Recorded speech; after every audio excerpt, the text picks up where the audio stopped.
The gunshot shattered the crystal chandelier above Maya's head, sending glass raining down like deadly diamonds. She dove behind the marble pillar, her heart hammering against her ribs, as 3 more shots exploded through the penthouse.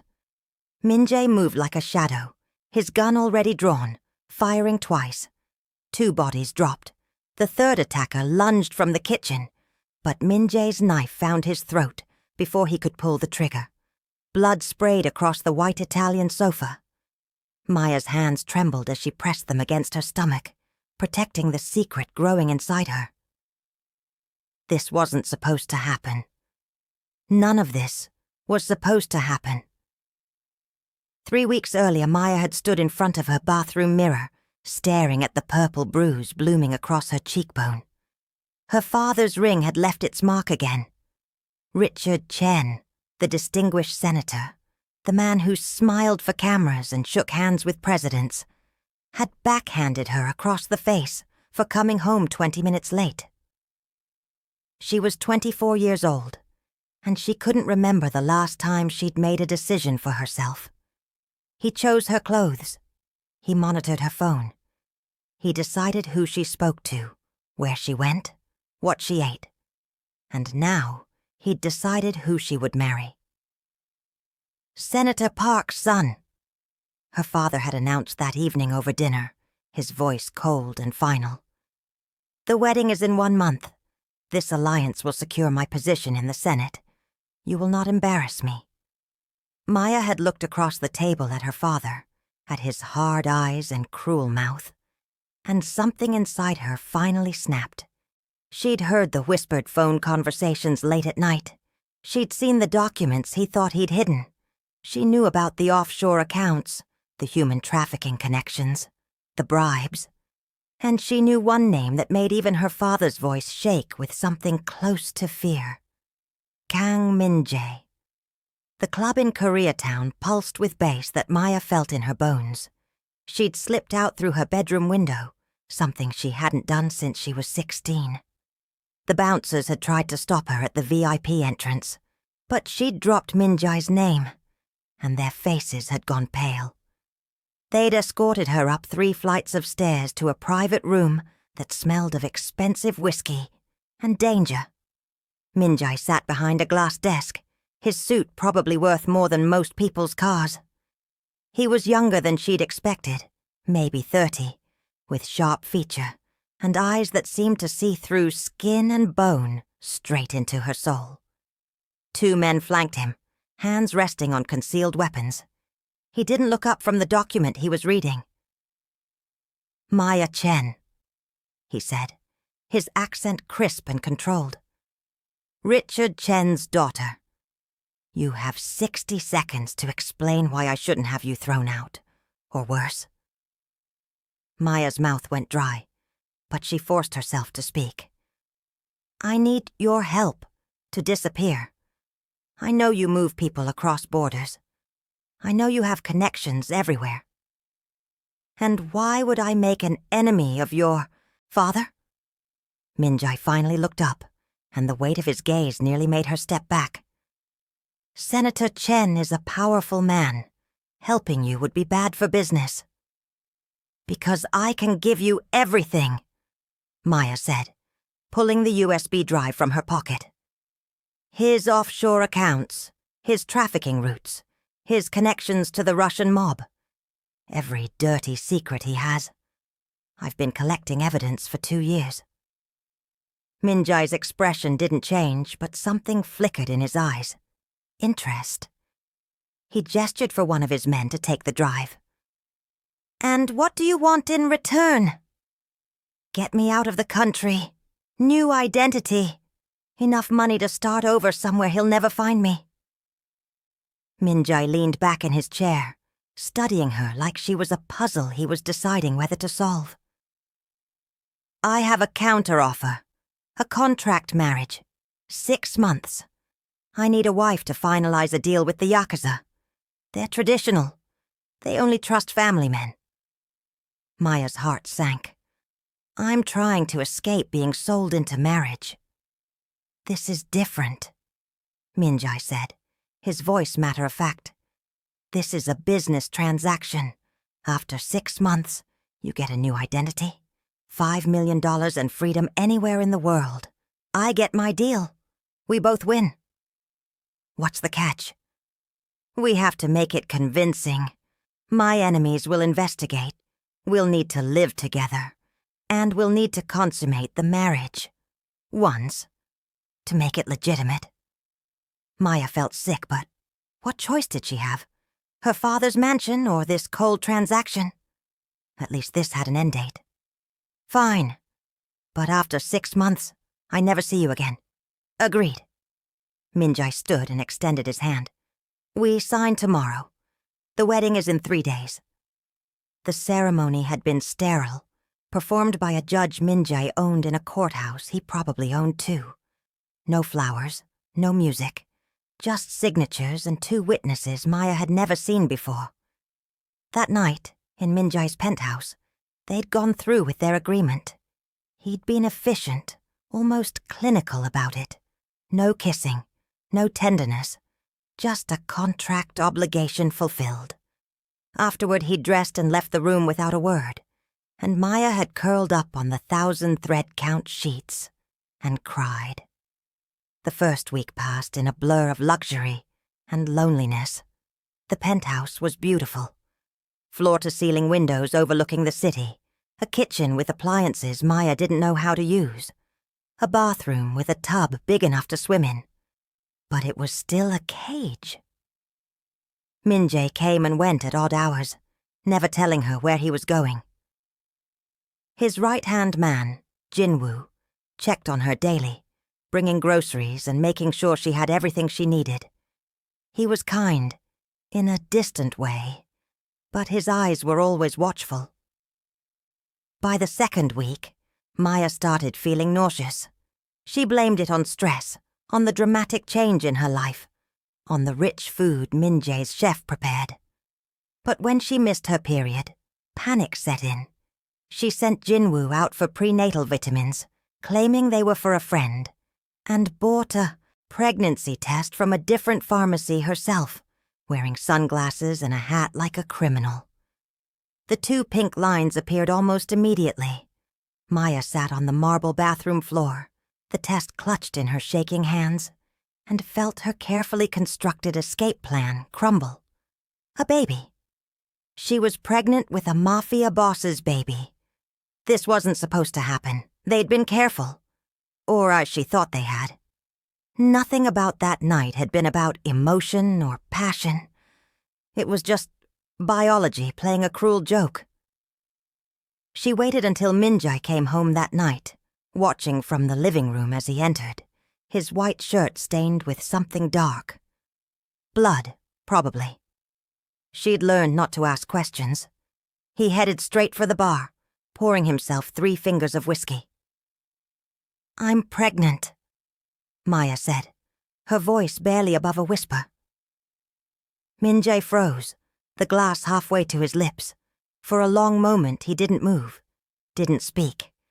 Then he set the glass down carefully and turned to face her. You're sure? I took 3 tests, all positive. He crossed the room in 3 strides, standing over her, his expression unreadable. That complicates things. I'll handle it myself after I'm free, Maya said quickly. This doesn't change our agreement. 6 months, then I'm gone. No. The word was sharp, final. The child is mine. You're both under my protection now. Maya stood up, anger flaring. I didn't ask for your protection. This was supposed to be temporary. Business. You said so yourself. Plans change. Something in Minjai's eyes had shifted, something almost primal.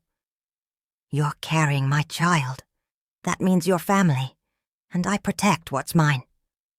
I'm not yours, Maya said, but her voice wavered. Minjai stepped closer, and for the first time he touched her gently, his hand coming to rest on her still flat stomach. The moment you conceived my child, everything changed. You'll stay here. You'll be safe. And when the baby is born, we'll discuss the future. Before Maya could respond, Min-jae's phone buzzed. He checked it, and his expression darkened. Get away from the windows. Now. What? Why? Now!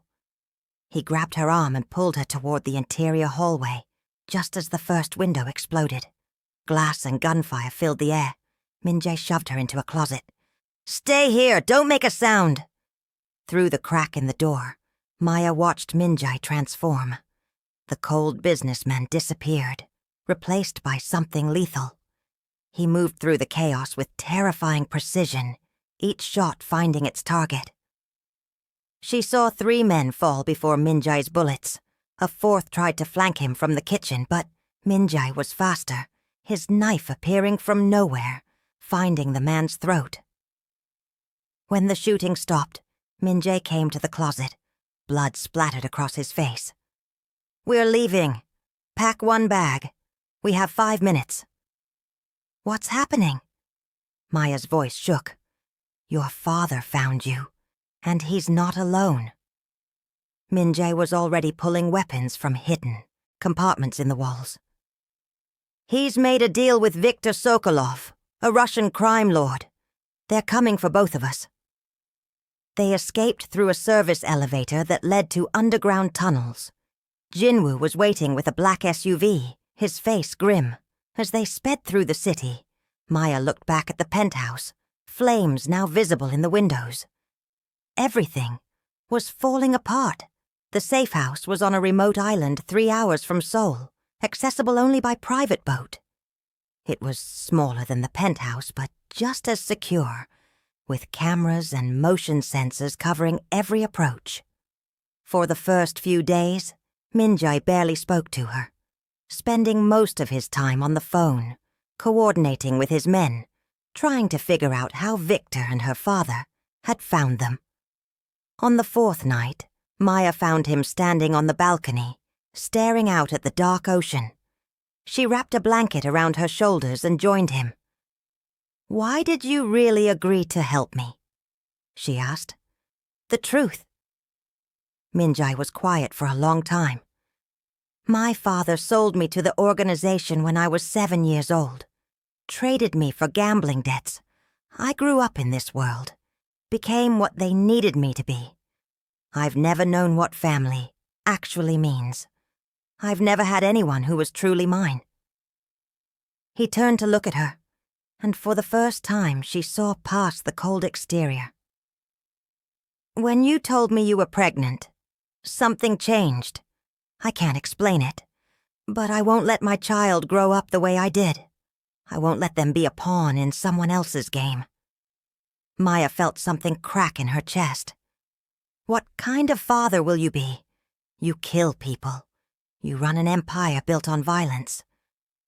I know what I am, Min-jae said quietly. But I also know what I don't want to be. I'll be better than my father. That's all I can promise. Against her better judgment, Maya reached out and took his hand. I'm scared. I know. His thumb brushed across her knuckles. But I won't let anything happen to you. Or our baby. The next 2 weeks passed in strange domesticity. Min-jae taught her how to shoot, insisting she needed to be able to protect herself. They ate meals together. He asked about the baby, about how she was feeling, if she needed anything. Sometimes she'd catch him looking at her stomach with an expression she couldn't quite read. Wonder, maybe. Or fear. But the peace couldn't last. Jinwoo called one morning, his voice urgent. They found us. Satellite surveillance. They're coming. You have maybe 6 hours. Min-jae didn't panic. He moved through the house systematically, setting traps, positioning weapons, preparing for war. Maya watched him work, her hand unconsciously resting on her stomach. The baby was barely the size of a plum, but already it had changed everything. There's a boat on the north side of the island, Min-jae said. If things go wrong, you take it and go. There's a phone in the console. 1 number. Call it. My people will find you. What about you? I'll buy you time." He cupped her face in his hands, and for the first time he kissed her. Not like their wedding night, cold and transactional. This was desperate, fierce, full of things neither of them knew how to say. When he pulled back, his eyes were blazing. "I'd burn the world before I let them touch you." The attack came at sunset. Helicopters appeared over the water, and boats approached from 3 sides. Maya counted at least 20 men. Min-jae's phone rang. He put it on speaker. "Min-jae!" It was her father's voice, and hearing it made Maya's blood run cold. "Send my daughter out, and I'll let you live. She's made her point. It's time to come home." "She's not your property," Min-jae said, his voice deadly calm. "She's my daughter, my blood. You've taken her, poisoned her mind, and now I hear you've put a bastard in her belly. I'll cut it out of her myself if I have to." Maya felt bile rise in her throat. Min-jae's hand found hers, squeezed hard. "You'll have to go through me first. That can be arranged." The line went dead. The first wave came through the front door. Min-jae was ready, taking down 3 before they cleared the entrance. Maya crouched behind the kitchen counter, the gun Min-jae had given her heavy in her hands. A man appeared in the doorway, rifle raised. Maya didn't think. She pulled the trigger.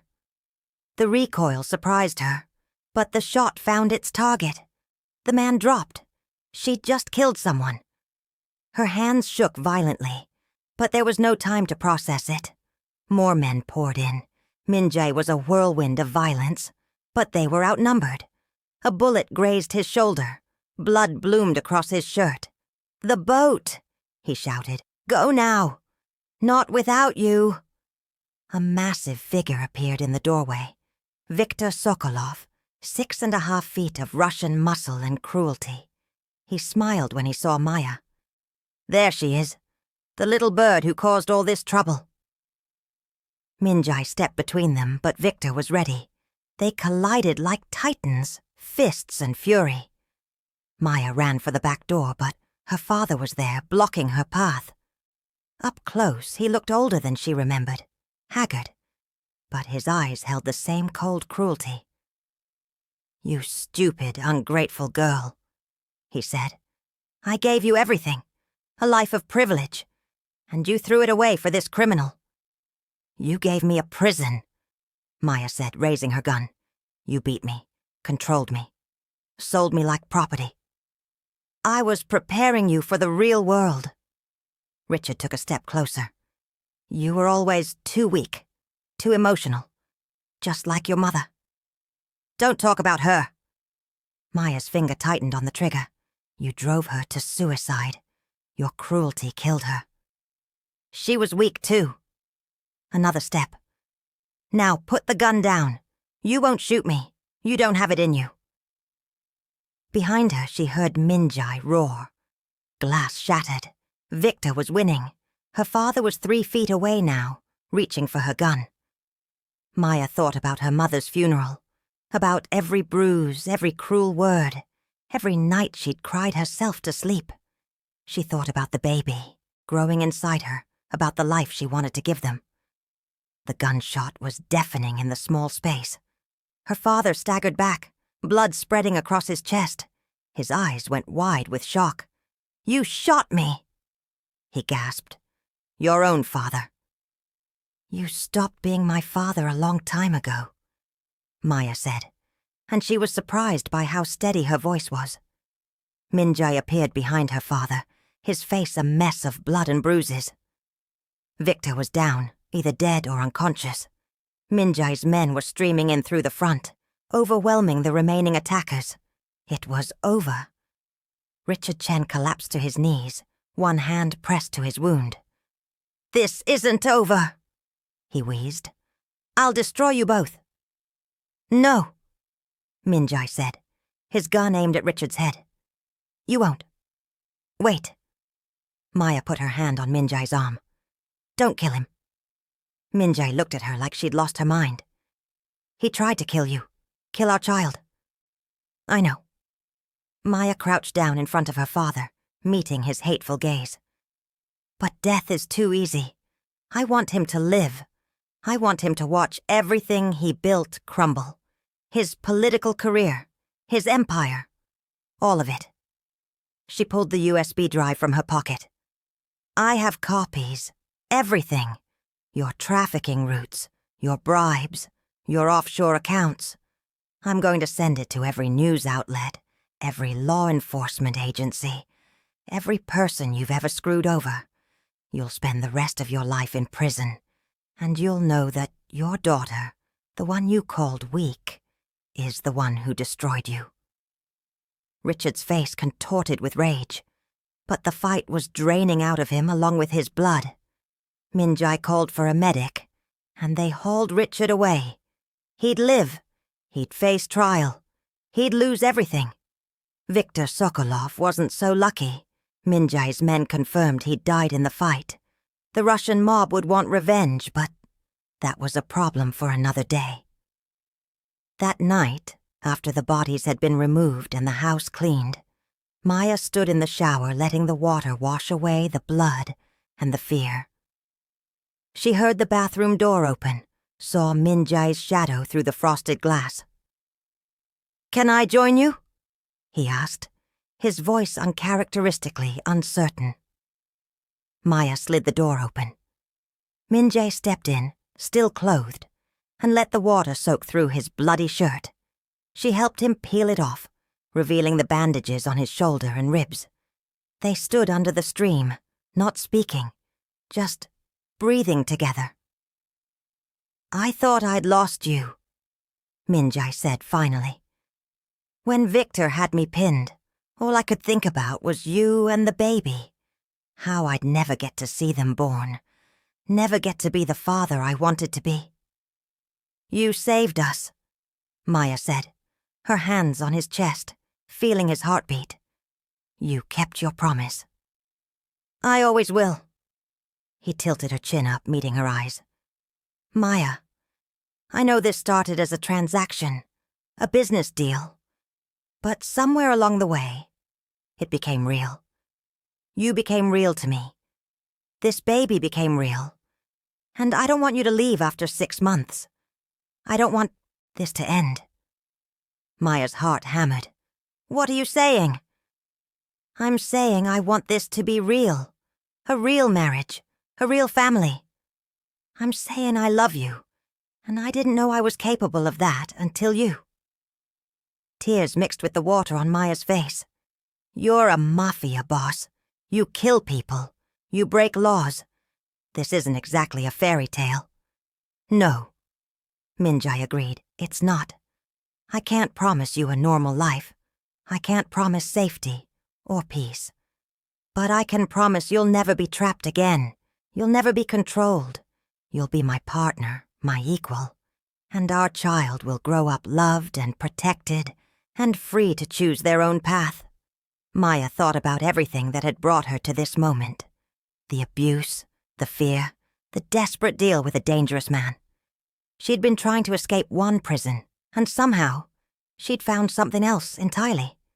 Not freedom exactly, but choice, agency, love, strange as it was. "I'm terrified," she admitted.